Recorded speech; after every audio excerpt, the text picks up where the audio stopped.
Say the people that are fighting us the most are the people who don't have 1 million in their bank account. You know that the NDIC said 98% of bank holders in Nigeria can't boast of 500K in their bank account. Those are the people fighting. So I think something we underestimated in this reform, we said the current system is regressive, taxing the vulnerable more. Let's make it progressive.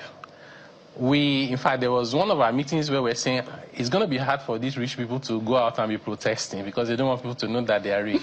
We underestimated how these guys can manipulate the average person to fight the fight on their behalf, even against their own interests. That was what played out, and it's totally unbelievable. There are content creators who admitted they make up to $10,000 a month. They don't want to pay tax. You think they will go and create a content that says they want to tax $10,000 a month? No. They say they're going to debit your bank account. So you can help them fight. Debit your 5,000 naira. You can help them fight the reform, you know. So anyway, nobody will debit your account. Any amount of money you transfer, whether it's 1 billion, whether it's 1,000, it doesn't matter how you describe it, nobody will debit your bank account. At the end of the year, you tell the government yourself, you know the amount that is your income, you know the one that is not your income.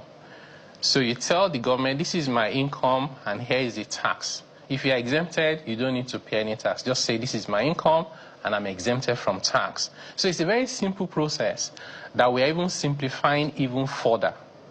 Now, if you run a small business, this is even one of the biggest benefits of the tax reform.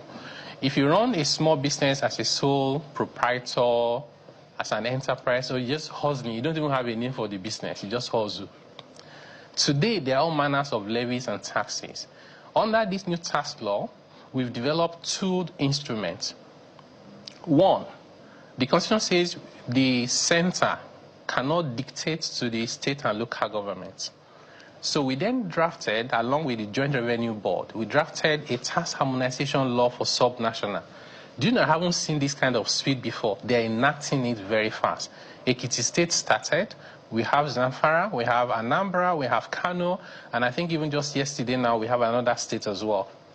Lagos State has promised to do their own. In addition to that, we have developed what we call a presumptive tax regime.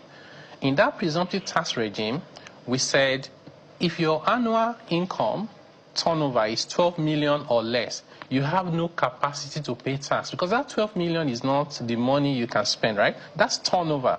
You need to cover cost of sales, other expenses.